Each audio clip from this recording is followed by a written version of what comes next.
우리는 늘 결단을 합니다. 또 약속도 하고요. 또 하나님 앞에 이렇게 또 결단하고 또 하나님 앞에 또 이렇게 하겠습니다. 또 약속도 합니다. 근데 문제가 그게 잘 지켜지지 않는다라고 하는 것이죠. 그래서 늘 배반하고 또 그 뜻을 어기고. 자, 오늘 우리의 본문 말씀은 예수님을 3년 동안 예수님과 함께 동고동락했던 그 제자, 또 예수님이 얼마나 이 제자를 사랑했는지 몰라요. 그리고 얼마나 신임을 가졌는지 모릅니다. 그 이유는 뭐냐면 이 제자가 예수님과 제자들과 함께 있을 때 그 돈꾀를 맡았습니다. 여러분, 재정을 맡는다라고 하는 것은 신뢰감을 잃어버려서는 안 되죠. 그만큼 신뢰감을 가지고 있었고요. 또 하나는 똑똑했다라고 하는 거예요. 아무리 신뢰감을 줄 수 있어도 계산을 좀 잘 하지 못하면 이 돈꾀를 맡으면 안 되죠. 이 가룟 유다는 그런 사람이었어요. 그리고 나머지 제자들은 주로 이제 갈릴리 바닷가에서 있었던 그 주변에 있었던 사람인데, 이 가룟 유다는 말 그대로 가룟이라고 하는 지방이에요. 그 가룟이라고 하는 지방은 교육 도시입니다. 어느 정도 계산도 빨랐고 아마 똑똑했던, 그래서 예수님의 돈꾀를 맡고 있었습니다. 여러분, 돈을 가지고 있는 사람의 힘이 있는 거죠. 그렇죠? 그래서 아마 제자들 가운데서도 그 어떤 그 상황에서는 아마 이 가룟 유다의 그 말이 아마 많이 영향을 주었을 수도 있습니다. 자, 오늘 우리가 읽으신 마태복음 27장 1절에서 10절 말씀에는 가룟 유다가 나오고요. 또 하나는 1절을 시작하면서 이렇게 시작을 해요. 새벽에 모든 대제사장과 백성의 장로들이 예수를 죽이려고 함께 의논했다. 어제 예수님께서 잡혀서, 그렇죠?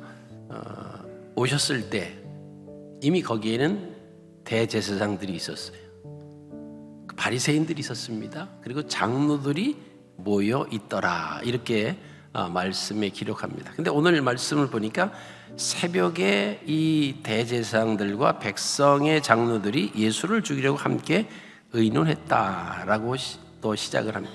그 왜 그러냐면 이 사람들은 이미 예수를 죽이려고 아주 작정을 해놨어요. 결론을 내려놓고 그 다음에 이것을 절차에 따라서 진행해 갑니다. 그럼 어제 모였을 때 아예 예수님을 그냥 그렇게 죽이기로 결정을 하면 되는데, 문제가 하나 있습니다. 이 산헤드린 공의회는 모든 것을 밤에 하면 안 돼요. 결정을 내릴 때는 반드시 낮에, 그러니까 밤중이 아니라 낮에 해야 됩니다. 그러니까 이제 새벽에, 이제 새벽이 되니까 이것을 결정을 내립니다. 또 왜 이렇게 빨리 해야 되냐면 이때가 이제 1월 13일이에요. 1월 14일이 이제 우리가 잘 아시는 이게 명절입니다. 6월절이 시작이 되기 때문에 6월절 시작하기 전에 빨리 예수님을 이제 어떻게 처리를 해야지, 이 명절 가운데 이것을 명절을 지나고 나면서 하면 예수가 체포되었더라 뭐 그러면서 이 군중들에 대한 그 밀란의 소유가 있기 때문에 명절 전에 이 일을 하자. 이 명절 때는 하지 말자. 그러니까 명절 전에 그 일을 행하기 위해서입니다.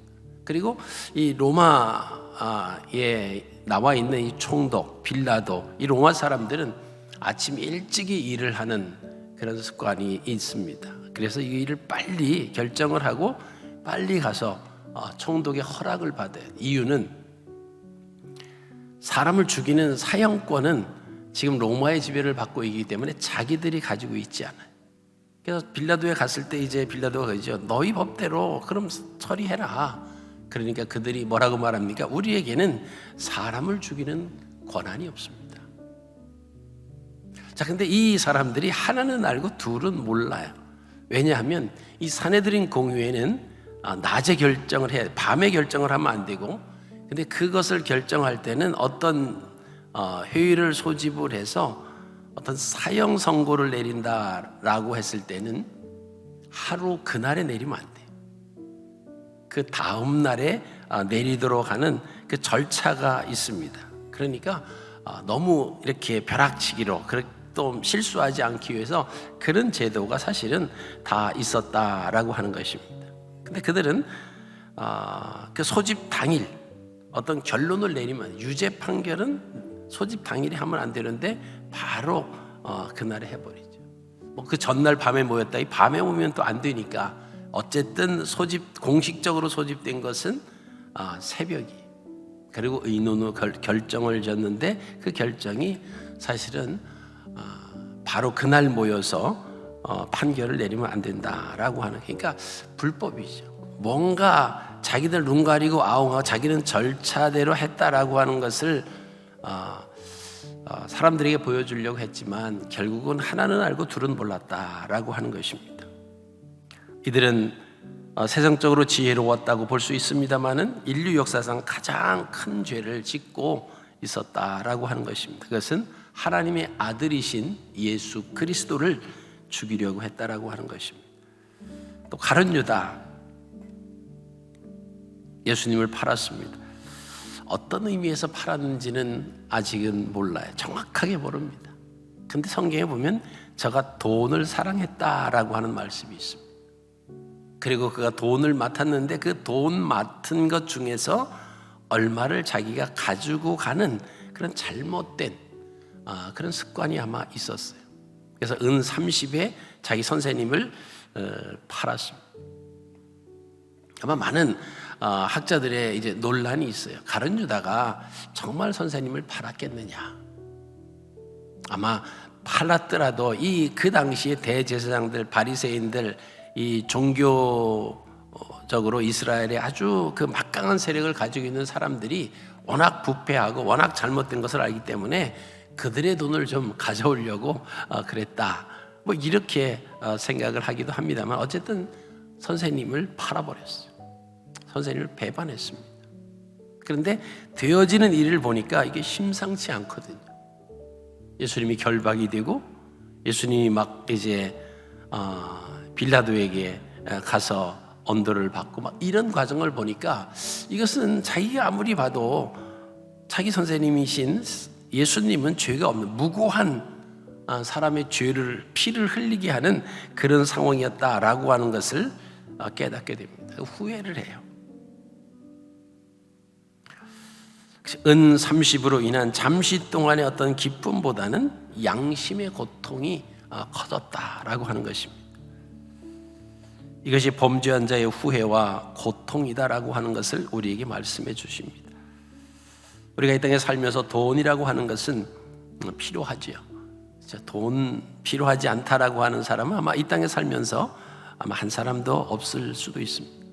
다 돈이 필요해요. 또 돈을 싫어하는 사람도 사실은 없습니다. 그런데 그 돈이 어떠한 돈이냐라고 하는 거예요. 그 돈을 내가 어떻게 버느냐라고 하는 거예요. 가룟 유다는 그 돈을 써보지도 못하고 결국은 후회와 고통만을 당하는 것을 보게 됩니다. 그래서 그 돈을 가지고 다시 그 대제사장들과 장로들에게 갔어요. 이건 아닌 것 같다. 이거 계약한 거 취소다. 나 선생님 안 판다. 이러니까 그 대제사장들, 바리새인들, 그 장로들이 받아줄 리가 없죠. 이건 너무 무고한 자의 피를 흘리는 것 같다. 내가 주님을 배반했다. 이거 아니다. 그러니까 그 사람들이 뭐라고 말합니까? 그게 나와 무슨 상관이 있느냐. 그 죄가 돌아가면 네가 그 죄를 담당해라. 그리고 거절을 하죠. 그 가룟 유다가 그 돈을 가지고 성전으로 갑니다. 성전에 들어가서 그 돈을 성전 안에 두었다. 사실 아무나 성전 안에 들어갈 수 있는 곳이 아닙니다. 그 성전은 제사장들이나 들어갈 수 있는데 이 가룟 유다가 들어갈 수 있는 상황은 아니죠. 근데 아마 예수님을 팔고 후회함으로 또 자기가 이것을 돌이키려고 했는데 돌이켜지지 않자 아마 정신을 잃었던지도 몰라요. 그래서 막 그냥 난리를 치면서 성전 안에 가서 그 돈깨를 던졌어. 은 30냥을 던졌습니다. 성전에는 이 이름 모를 그 돈이 들어오면 그 돈을 돈꾀에 그 성전에 있는 그 성전고에 집어넣게 돼 있습니다. 근데 어떤 계약을 해서 그 계약을 하는데 이 계약이 마음에 안 들어요. 이 계약을 좀 유보시키고 싶다라고 하면 그 돈을 그 성전궤에 갖다 집어넣으면 이 계약이 그냥 유보되는 거예요. 결정이 안 나는 그런 또 상황이 있었습니다. 대제사장이 보니까 이거는 성전에 있는 그 돈께 집어넣으면 안 될 것 같아요. 그래서 그것을 가져다가 나그네 묘시를 하는 그 밭을 사서 그 돈으로 그 밭을 삽니다. 그래서 그 밭을 핏값으로 산 그 밭이다, 그 피밭이다라고 하는 그런 상황이 벌어지게 됩니다. 자, 그리고는 이 가룟 유다는 밖으로 나가서 스스로 자살을 합니다. 여러분, 그 당시에 그 세상의 문화는 선생님의 명예를 훼손시켰을 때 그 제자가 할 수 있는 최고 방법은 뭐냐 하면 자기가 그 잘못을 끌어안고 죽는 거예요. 세상의 법은 그렇습니다. 근데 하나님의 법은 그렇지 않죠. 죽는다고 해결되는 것이 아닙니다. 그게 세상의 법은 자기 선생님의 최고의 명예를 회복시켜주는 거다라고 할 수 있지만 예수 그리스도를 믿는 하나님의 자녀들에게는 그 죽음이 그게 온당하지 않아요. 예수님의 명예를 회복시켜 줄 수도 없습니다. 어떻게 해야 됩니까? 그것을 가지고 가룟 유다는 후회는 했습니다만은 하나님 앞에 회개하지는 않았어요. 여러분, 후회와 회개는 엄청나게 다른 것입니다.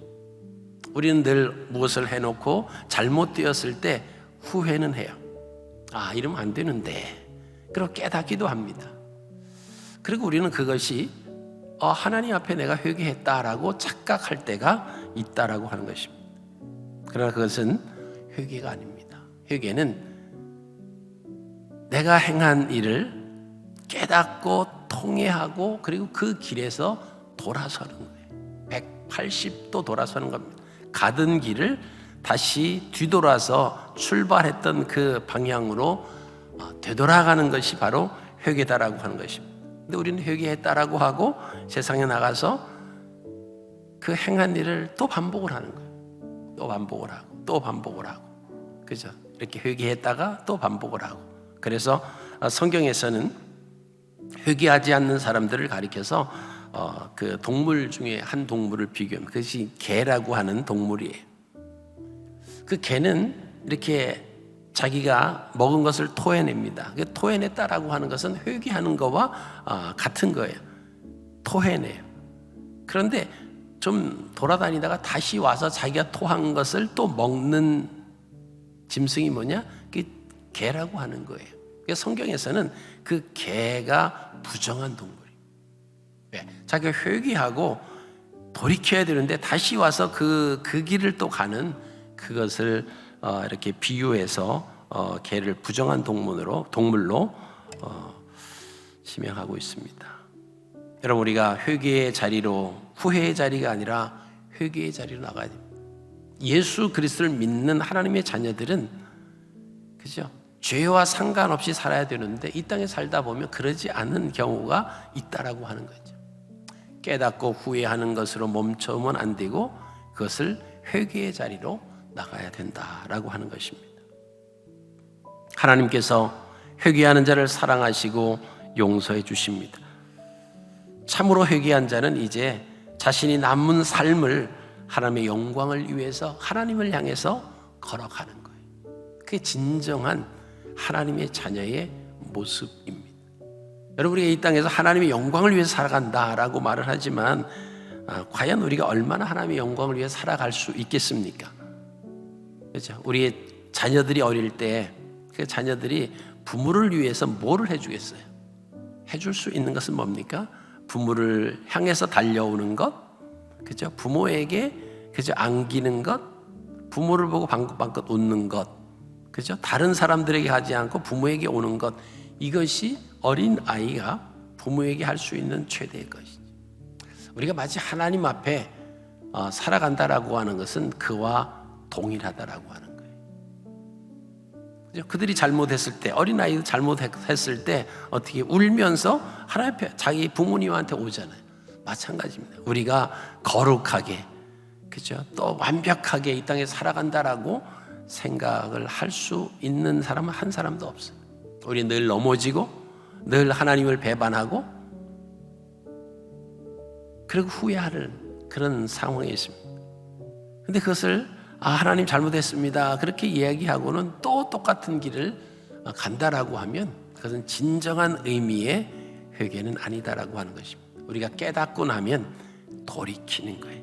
그 돌이켜서 내가 내려갔던 갔던 그 길을 되돌아서 온다라고 하는 것은 그만큼의 대가가 필요하죠. 그만큼의 그저 노력과 우리의 수고가 따른다라고 하는 것입니다. 여러분, 우리는 우리의 삶 속에서 주님을 배반하고 있지 않습니까? 주님을 팔고 있지는 않습니까? 은 30에 헐값에 주님을 팔아넘기는 우리가 아닌가 이 아침에 생각했으면 좋겠습니다. 우리가 주님을 부인하고 주님을 판다라고 하는 것은 뭡니까? 나의 이익 때문에 주님과 아무런 관계가 없는 것처럼 오히려 주님을 이용하는 여러분 그런 모습이 우리의 모습이 아닌가 이 아침에 한번 점검해 보시기를 바랍니다. 그렇게 예수님을 따랐고 수제자라고 칭함을 받았던 베드로가 주님을 부인합니다. 주님 면전에서 나는 모른다고 맹세하면서 저주하면서 주님을 부인합니다. 주님의 신뢰함을 받아서 돈깨를 맡았던 가룟 유다가 주님을 배반합니다. 주님을 팔아버립니다. 주님께서 우리를 위해서 십자가에 못 박혀 돌아가시기까지 하늘의 영광 보좌를 버리고 이 땅에 인간의 모습으로 오셨습니다. 그리고 우리를 위해서 십자가에 못 박혀 돌아가셨어요. 여러분, 이보다 더 큰 은혜와 이보다 더 큰 사랑이 어디에 있습니까? 지옥으로 갈 영혼들이 이제는 하나님 나라로 갈 수 있는 하나님의 백성이 됐다라고 하는 거예요. 그럼에도 불구하고 우리는 상황에 따라서 나의 조그만 유익 때문에 주님을 배반해요. 주님을 팔아버립니다.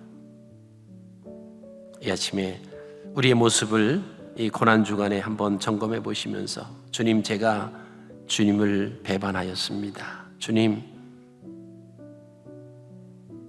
제가 주님을 팔았습니다. 우리의 삶 속에서 잘못된 것을 발견하고 주님 앞에 후회가 아닌 회개하는 그리고 돌이키는 그런 귀한 시간이 됐으면 좋겠습니다. 나의 기쁨과 즐거움과 유익 때문에 주님을 팔지는 않았는지, 주님을 배반하지는 않았는지, 우리가 공평을 내세우고 정의를 내세우고 의를 내세우지만 결국 나를 포장하는 자 가운데 그런 죄악 가운데 머물러 있지는 않는지 이 시간 우리가 생각하시면서 주님의 고난에 동참하는 저와 여러분들이 되시기를 주의 이름으로 축복합니다. 걸어가신 아버지 은혜를 진심으로 감사드립니다. 주님의 고난에 동참하기 위해서 오늘도 우리의 육신의 피곤함을 물리칠 수 있도록 마음과 힘과 건강을 허락하여 주셔서 주님 전에 나와서 이 아침 고난주간 특별 새벽 기도회로 주님을 바라보게 하여 주심에 감사드립니다. 늘 우리를 사랑하시지만 우리는 주님을 배반합니다. 또 주님을 팔았습니다. 하나님, 후회하는 것이 아니라 회개하는 자 되게 하여 주시옵소서. 죄악 가운데 머물러 있는 자가 아니라 이제는 그 죄악 가운데서 돌이켜 하나님을 향하여 갈 수 있는 우리 모두가 되게 하여 주옵소서. 오늘도 악의 세력들이 우리를 유혹할 것입니다. 우리를 죄악 가운데로 오라고 손짓할 것입니다. 달콤하게 우리가 끌려갈 수 있을 만큼 우리를 유혹하려고 할 것입니다. 그러나 그것이 하나님의 뜻이 아님을 알게 하시고 오직 하나님을 향해서 달려갈 수 있는 우리 모두가 되게 하여 주시옵소서. 모든 상황 속에서 오직 주님만을 바라보며 따라갈 수 있는 우리 모든 심령들이 되게 하여 주옵소서. 오늘도 주님의 고난에 동참하며 하루를 살아갈 때 우리에게 힘 주시고 능력 주시고 동행하여 주셔서 우리의 입술에서 주님 감사합니다. 주님, 내가 주님을 부인하지 않겠습니다. 주님을 배반하지 않겠습니다. 주님을 팔지 않겠습니다. 오직 주님과 동행하며 살아가는 주의 자녀 되게 하여 주시옵소서. 고백하는 우리 모두의 삶이 되게 하여 주옵소서. 감사드리며 예수 그리스도 이름으로 기도드리옵나이다.